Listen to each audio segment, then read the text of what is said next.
টেকসই বাঁধ নির্মাণ, নদী খনন ও বন্যায় ক্ষতিগ্রস্তদের পুনর্বাসনের দাবিতে এবি পার্টি ফেনী জেলা কর্তৃক আয়োজিত আজকের এই মানববন্ধনের সম্মানিত সভাপতি, উপস্থিত এবি পার্টি ফেনী জেলার নেতৃবৃন্দ, আমার সামনে উপস্থিত সাংবাদিক বন্ধুগণ, আসসালামু আলাইকুম ওয়া রাহমাতুল্লাহি ওয়া বারাকাতুহু।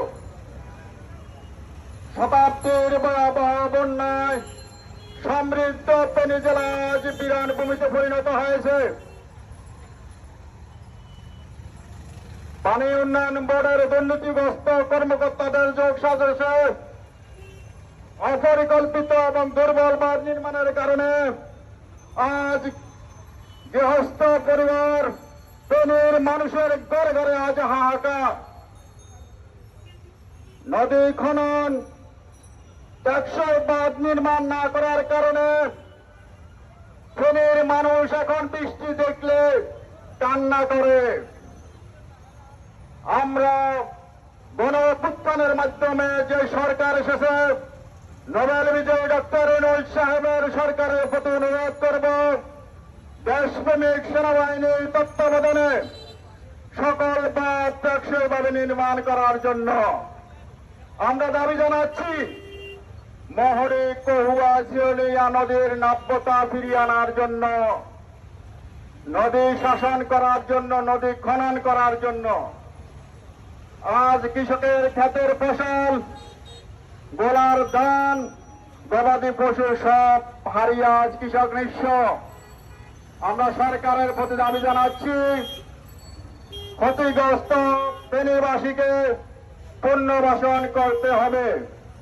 ক্ষতিগ্রস্ত খামারি, ক্ষতিগ্রস্ত ব্যবসায়ী, ক্ষতিগ্রস্ত কৃষক সবাইকে পুনর্বাসন করতে হবে। আজ দুর্গত এলাকায় ফুলগাজী, পশুরাম, ছাগলাইয়া সর্বত্র আজ গৃহহারা মানুষের হাহাকার, কান্না। আমরা সরকারের প্রতি দাবি জানাচ্ছি, প্রশাসনের প্রতি দাবি জানাচ্ছি, মানুষের কান্নার দিকে খেয়াল করেন, মানুষ বাঁচান। এই যে বৃষ্টি মেঘ দেখে আজ ফেনীর মানুষ কান্না করে। গৃহহারা সেই মা তার সন্তানকে নিয়ে কোথায় আশ্রয় নিবে, ঠিকানা খুঁজে পায় না। আমরা সরকারের প্রতি দাবি জানাচ্ছি, এবি পার্টির পক্ষ থেকে দাবি জানাচ্ছি, টেকসই বাঁধ নির্মাণ, নদী খনন করতে হবে এবং ক্ষতিগ্রস্তদেরকে উপযুক্ত পুনর্বাসন করতে হবে। আর এই ক্ষেত্রে দেশপ্রেমিক সেনাবাহিনীর পূর্ণ তত্ত্বাবধান দাবি করছি। আমরা চাই আবারও মহুরী নদী, কহুয়া নদী, শিলনিয়া নদীতে পানি থাকবে, কিন্তু মানুষের কান্না থাকবে না।